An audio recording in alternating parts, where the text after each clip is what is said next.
Ever copied a formula in Excel, and only to see the result completely messed up? Don't worry, you're not alone. In this video, I'll show you how to copy formulas without changing cell references, step by step. Okay, let's dive right in.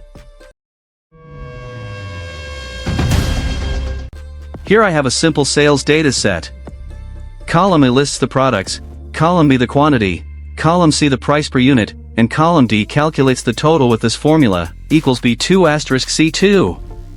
Now, if I copy this formula from D2 and paste it into another cell, such as F2, Excel automatically shifts the cell references. Instead of B2 asterisk C2, it turns into something like D2 asterisk E2, which gives the wrong result.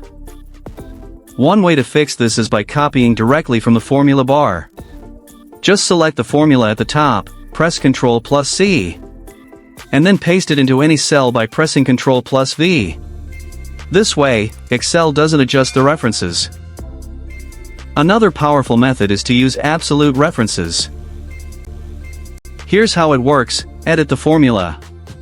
Place your cursor on a cell reference, let's say B2, and press F4. Instantly, Excel adds dollar signs, turning it into $B$2. This locks the cell in place. So no matter where you copy the formula, it will always point back to that exact cell. Do the same for other references. Now, no matter where you copy the formula, Excel will always point to those exact cells. And that's how you copy formulas in Excel without breaking your references. If this tip saved you time, hit that like button, share it with your team, and subscribe to Easy Click Learning for more quick and powerful Excel hacks.